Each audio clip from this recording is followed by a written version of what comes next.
காலையில கூட முதலமைச்சர் அலுவலகம் மாத்தும் பொழுது ஏன் மாத்தினாங்கன்னு சில பேர் கேட்டாங்க. சில பேர் ஆடம்பரத்துக்காக மாத்திரியான்னு கேட்டாங்க. அப்படி இல்ல, கலைஞர் அவர்களும் அம்மா அவர்களும் இருக்கும் பொழுதே ஒரு புதிய ஒரு செக்ரட்டரியேட்டை உருவாக்கணும்னு நினைச்சாங்க. தலைமை செயலகத்தையும் சட்டமன்றத்தையும் உருவாக்கணும்னு நினைச்சாங்க. அது அரசியல் சூழ்நிலை நிறைவேற்ற முடியல. அப்பயே அவங்க சொன்னாங்க, கர்நாடகாவை பாருங்க எப்படி இருக்கு தலைமைச் செயலகம், மற்ற ஊர்களை மகாராஷ்டிராவை பாருங்க, டெல்லியை பாருங்கன்னு.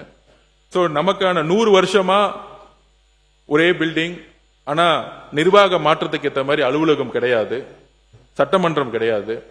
அப்ப அதுக்கேற்ற மாதிரி நம்ம ஒரு அப்டேட் பண்ணணும். அது அரசு அலுவலகங்கள் பாத்தீங்கன்னா இந்த G+3, G+5, G+7 இந்த கான்செப்ட்ல தான் இருக்கு.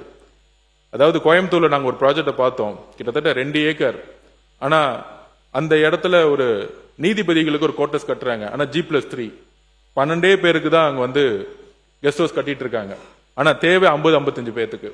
திருப்பி 3 வருஷம் கழிச்சு அதே டிபார்ட்மெண்ட் பட்ஜெட்டை ஒதுக்குறாங்க, திருப்பி PWD வராங்க, திருப்பி இன்னொரு இடத்த தேடுறாங்க. அப்ப அதே இடத்துல ஒரு தனியார் நிறுவனம், ஒரு கன்ஸ்ட்ரக்ஷன் கம்பெனி ஒரு 2 ஏக்கர் கொடுத்தா அவங்க 4.5 FSI வரைக்கும் அவங்க தன்னுடைய ப்ராஜெக்டை சப்மிட் பண்றாங்க. அப்ப அதுக்கான எப்பயுமே பவுண்டேஷன் தான் அதிகமான காஸ்ட் ஆகும், அடித்தளத்துக்கு அதிகமான காஸ்ட் ஆகும், ஃப்ளோர்ஸ்க்கு காஸ்ட் கம்மி ஆகும். இது கன்ஸ்ட்ரக்ஷன் இருக்கவங்க எல்லாருக்கும் தெரியும். அப்ப நம்மளுடைய நிலத்தோடைய வேல்யூ தான் ரொம்ப அதிகம். அப்ப அரசோடைய நிலத்தோடைய வேல்யூவை நம்ம இது வரைக்கும் கால்குலேட் பண்ணல, சரியா அது முறையா பயன்படுத்தல. சோ இன்னுமேட்டு முதலமைச்சர் சொல்லிட்டோம், அரசோடைய ஒவ்வொரு ஸ்கொயர் ஃபீட்டும் நிலம்ங்கிறது நம்ம அதுக்கான வேல்யூவை நம்ம கரெக்டா கால்குலேட் பண்ணணும்.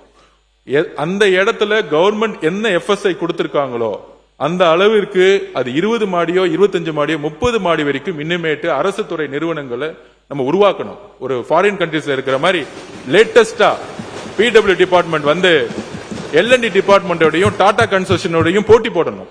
அந்த மாதிரி ஒரு நிறுவனங்களை நம்ம உருவாக்கணும். அப்படி அந்த ஒரு விஷனோட தான் PWD டிபார்ட்மெண்ட்டை நம்ம மாத்தணும்னு நினைக்கிறோம். 175 வருஷத்துக்குள்ள இந்த டிபார்ட்மெண்ட்டை ஒரு சிங்கப்பூர்ல இருக்கிற மாதிரி ஒரு கவர்மெண்ட் பில்டிங் ஒரு சிங்கப்பூர்ல எப்படி இருக்கோ, ஒரு இன்ஃபோசிஸ் பில்டிங் எப்படி இருக்கு, ஒரு டாடா ஒரு சாப்ட்வேர் இண்டஸ்ட்ரி போங்க, நம்ம இங்க இருக்கக்கூடிய OMR போங்க, ஒரு இன்ஃபோசிஸ் ஆபீஸ், ஒரு டாடா ஆபீஸ் எப்படி இருக்கு, அந்த மாதிரி தலைமைச் செயலகம்லாம் உருவாக்கப்படணும். அப்ப அந்த அப்டேட்டுக்கு தான் இந்த PWD டிபார்ட்மெண்ட் மாத்தி இருக்கோம். அப்ப இனிமேட்டு இந்த G+3, G+5 கான்செப்டை முற்றிலுமாக ஒழிக்கப்படணும்னு நாங்க முதலமைச்சர்கிட்ட சொல்லியிருக்கிறோம்.